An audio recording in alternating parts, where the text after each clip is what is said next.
సనాతనమైన విషయాన్ని పురాణం అంటారు. ప్రాచీనమైన ఆదికాలపు విషయాలను వివరించటం పురాణం అని అంటారు. దైవిక సంబంధమైన కథలను కూడా పురాణమనే అంటారు. పురాణాలు ఎందుకు వినాలి? పురాణాలు ఎందుకు చదవాలి? పురాణాల వల్ల ఫలితం ఏమిటి? పురాణాలు కేవలం ముసలితరం వాళ్ళు మాత్రమే వినాలని, పురాణాలంటే విసుగు కలిగించేవిగా, నమ్మరానివిగా ఉంటాయని, ప్రయోజనం లేనివిగా ఉంటాయని యువతరం భావిస్తున్నది. జీవితం అంటే ఏమిటి? జీవన ధర్మం అంటే ఏమిటి? మనిషి మంచిగానే ఎందుకు జీవించాలి? ఎవరికి ఇష్టం వచ్చినట్లుగా వారు ఎందుకు జీవించకూడదు? ప్రతి వారు సమాజపరంగానే ఎందుకు జీవించాలి? ధర్మాన్ని నమ్ముకునే ఎందుకు జీవించాలి? పాపానికి పుణ్యానికి వ్యత్యాసం ఏమిటి? ఎవరో ఎప్పుడో వ్రాసిన సిద్ధాంతాలను ఇప్పుడెందుకు నమ్మాలి? వేల సంవత్సరాల విషయాలను నమ్మి ఆచరించాలా? ఎవరి జీవితాన్ని వారు హాయిగా అనుభవించకూడదా? ముత్తాతల కాలం నాటి విషయాలను వినాలా? ఇటువంటి అనేక వేల ప్రశ్నలకు సూక్త సమాధానాలు పురాణాలలో ఉన్నాయి.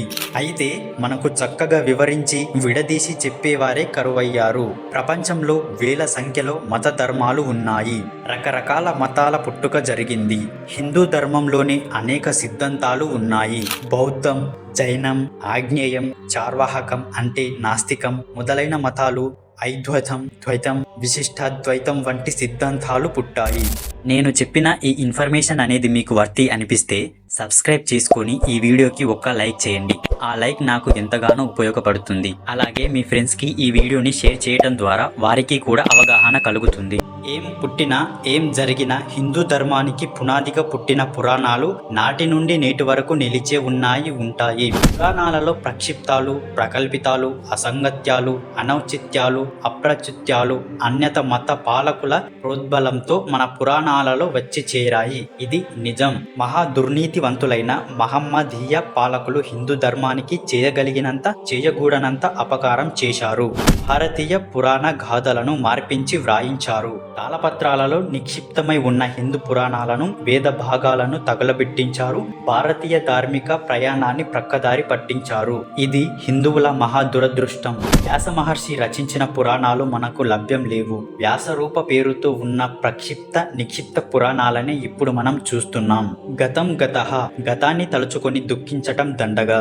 నాడు మనం చూస్తున్న మానవ సమాజం నిర్భయంగా, నిశ్చలంగా ఉండటానికి కారణం పురాణాలే. హిందూ మతం ప్రాణం పోసుకోవటానికి మూల కారణం వేదాలే. అయినా వేద సాహిత్యం అంత సులభంగా అందరికీ అర్థం కాదు.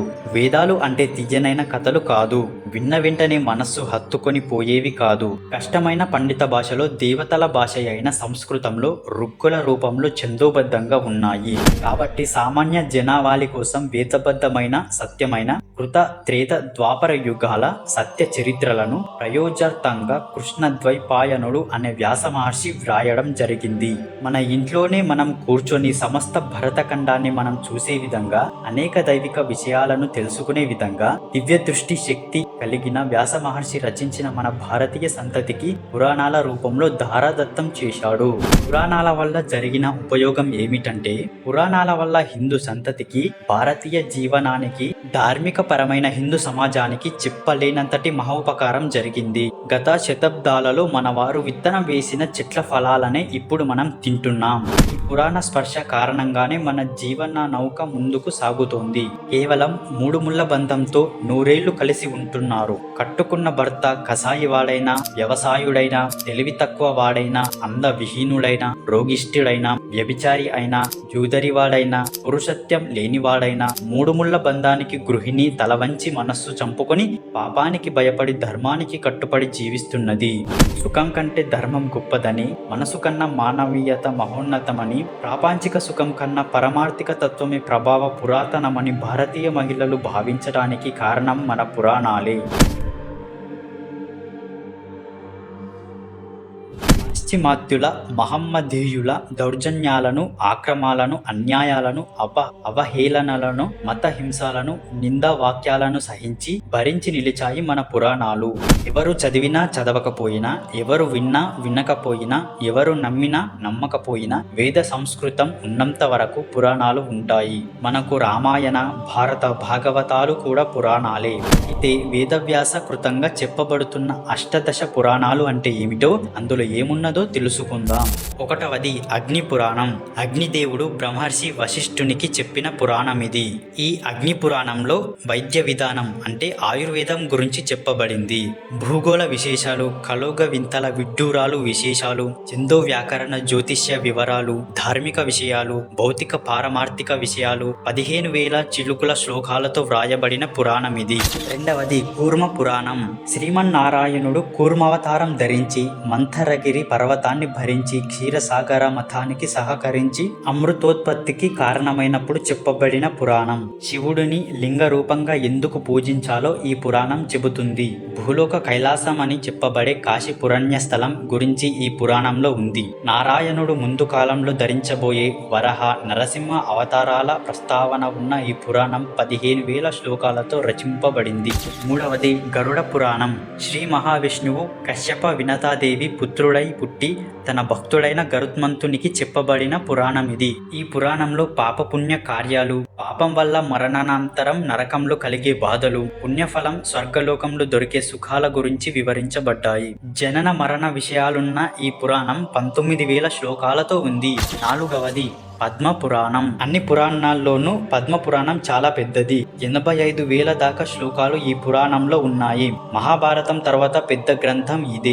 రామాయణ, భాగవత గ్రంథాల కన్నా పెద్ద గ్రంథం ఇది. అందరూ చదవదగినది, చదివి తీరాల్సిన పురాణం ఇది.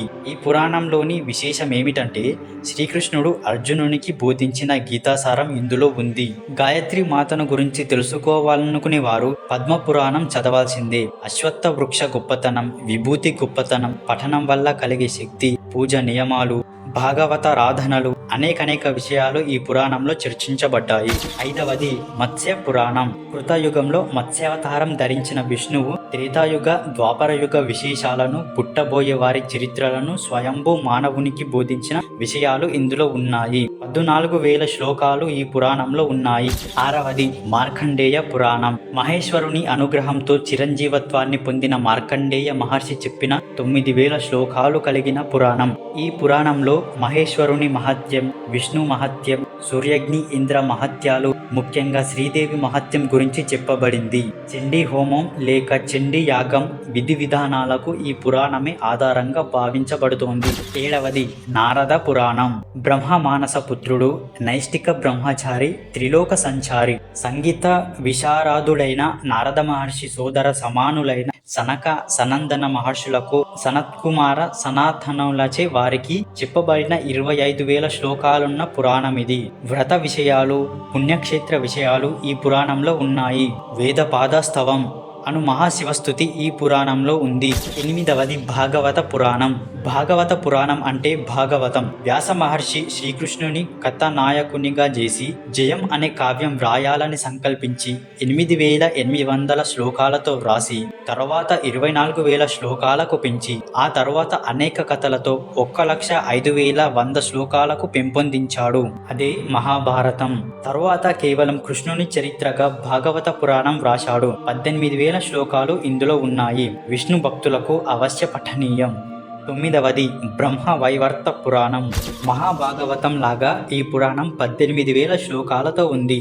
సర్వ సృష్టికి కారణమైన ప్రకృతి విషయాలు, భూమి, నీరు, వెలుగు, గాలి, ఆకాశం అనబడి భౌతిక తత్వ నిరూప, గణేశ, రుద్రస్కంద, దుర్గా, లక్ష్మి, సరస్వతి ప్రభావ విషయాలు ఈ పురాణంలో ఉన్నాయి. దీనిని సావర్ణ బ్రహ్మ నారదునికి చెప్పాడు.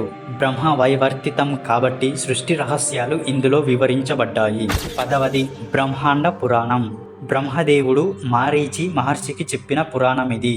ఈ పురాణం 12,000 శ్లోకాలతో ఉంది. పరశురామ, రామకృష్ణ అవతార విశేషాలు ఈ పురాణంలో ఉన్నాయి. లలిత సహస్రనామ స్తోత్రం ఈ పురాణంలో ఉంది. స్వర్గ నరక లోకాల విషయాలు ఈ పురాణంలో ఉన్నాయి. 11వది బ్రహ్మ పురాణం. 10,000 శ్లోకాలతో ఉన్న బ్రహ్మ పురాణాన్ని ఆది పురాణమని కూడా అంటారు. పరమేష్టి దక్ష బ్రహ్మకు బోధించిన పురాణమిది. వర్ణాశ్రమ ధర్మాలు, మానవ ధర్మాలు, యమలోక స్వర్గలోక విషయాలు ఈ పురాణంలో ఉన్నాయి. 12వది భవిష్య పురాణం. సర్వ ప్రాణి జీవాన్నదాత అయిన శ్రీ సూర్యనారాయణుడు మానవునికి బోధించిన పురాణమిది. కలియుగంలో మున్ముందు జరగబోయే అనేకనేక విపరీత పరిమాణాలు ఈ పురాణంలో ఉన్నాయి. అగ్ని దేవతారాధన మొదలైన విషయాలు ఇందులో ఉన్నాయి. 14,500 శ్లోకాలు పరిమాణమున్న పురాణమిది. 13వది వరాహ పురాణం. వరాహ అవతారమెత్తిన విష్ణువు భూదేవితో చెప్పిన పురాణం. శివపార్వతుల మహత్యాలు, ధర్మశాస్త్ర విషయాలు, భూమి యందున్న పుణ్యస్థలముల వివరాలు 24,000 శ్లోకాలతో పొందబరచబడింది. 14వది వాయు పురాణం. వాయుదేవునిచే చెప్పబడిన ఈ పురాణం 24,000 శ్లోకాలతో ఉంది. శివ మహత్యం, కాలగణన, భూగోళ ఖగోళ విషయాలు ఈ పురాణంలో ఉన్నాయి. 15వది వామన పురాణం. పులస్త్య బ్రహ్మ నారద మహర్షికి ఉపదేశించిన శివ సంబంధ కథలున్న పురాణం. శివోపాసన, పార్వతీ కళ్యాణం, గణేశ కార్తికేయ కథలున్న ఈ పురాణం 10,000 శ్లోకాలతో ఉంది. 16వది విష్ణు పురాణం. 23,000 శ్లోకాలతో ఉన్న ఈ పురాణం వశిష్ఠ మహర్షికి మనుమడైన పారాశ మహర్షి అనగా వ్యాస మహర్షి తండ్రి మైత్రేయ మహర్షికి వివరించాడు. విష్ణుదేవుని మహత్యం, ధ్రువుడు, ప్రహ్లాదుడు మొదలైన వారి కథలు ఇందులో ఉన్నాయి. 17వది స్కంద పురాణం. స్కందుడు అంటే కుమారస్వామి. కాశీఖండం, కేదారఖండం, రేవాఖండం, వైష్ణవఖండం, ఉత్కలఖండం, కుమారికాఖండం, బ్రహ్మఖండం, బ్రహ్మోత్తరఖండం, అవాంతికాఖండం అని 9 ఖండాలు ఉన్నాయి. వైష్ణవ ఖండంలో శ్రీ వెంకటేశ్వర స్వామి చరిత్ర ఉంది. రేఖాఖండంలో శ్రీ సత్యనారాయణ స్వామి చరిత్ర ఉంది. ఉత్కల ఖండంలో గోకర్ణ చరిత్ర ఉంది. అవాంతిక ఖండంలో మహాకాలుని చరిత్ర ఉన్నాయి. ఈ పురాణం 81,000 శ్లోకాలతో ఉంది. 18వది లింగ పురాణం. మహాశివుడు ఉపదేశించిన పురాణం ఇది. శివుని లింగ రూప మహిమ, జ్యోతిష్య, ఖగోళ, భూగోళ, నక్షత్ర మండల వివరాలు, శివారాధన విషయాలు ఈ పురాణంలో ఉన్నాయి. శివభక్తులు చదవాల్సిన పురాణం ఇది. మహాభాగవతంలో అనేకనేక విషయాలు మానవోన్నతికి దోహదం చేస్తాయి. మనిషి మహోన్నతునిగా ఆవిష్కరించగలిగిన శక్తి వ్యాస భారతానికి మాత్రమే ఉంది. అందుకే మహాభారతం పంచవేదంగా పూజనీయమైనది.